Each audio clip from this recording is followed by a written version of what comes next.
Ni hao tout le monde. Alors je me présente, je m'appelle Puyi et j'ai été le dernier empereur de Chine.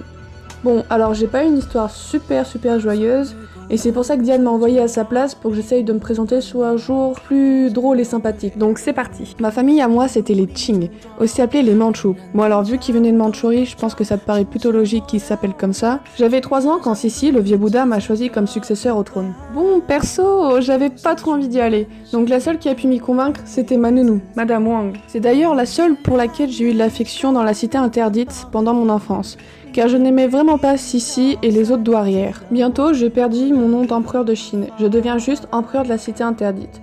Autant dire que tout reste pareil pour moi, vu que j'en sortais jamais, et qu'on me traitait toujours comme un dieu vivant. Enfant, je faisais d'énormes crises qui obligeaient les eunuques à m'enfermer. Adolescent, j'étais sadique envers eux en les punissant dès que je le pouvais, même s'il n'y avait pas vraiment de grandes raisons apparentes. Une de mes passions, c'était l'entomologie, l'étude des insectes. Et ceux que j'aimais le plus observer pendant des heures et des heures, c'était les fourmis. Autant te dire que certains ne me trouvaient pas très nette. Une des premières caractéristiques physiques de mon peuple, c'était notre crâne rasé et notre tresse à l'arrière de celui-ci. Mais bon, un jour j'ai décidé de la couper sous la bonne influence de ce mec-là, Reginald Johnstone, mon précepteur. Il était écossais. Je l'ai renié à une certaine époque pour sauver ma peau, mais je l'aimais vraiment bien ce type. Et c'est aussi grâce à lui que j'ai pu avoir une paire de lunettes. Il m'a aussi permis de choisir un nom anglophone. J'ai choisi Henri, car je trouvais Henri VIII vraiment passionnant. Il savait vraiment gérer son pays. Quant à ma première épouse, je l'ai ensuite appelée Elisabeth. Ah oui, j'ai réussi à avoir 4 épouses dans ma vie, mais aucune ne m'a donné de progéniture. Alors voilà, j'ai fini ma petite présentation. Si jamais ça t'a plu, laisse un petit pouce bleu et donne ton avis si tu veux que Diane développe mon histoire en une petite série de vidéos. Alors maintenant, je te dis, ta tienne!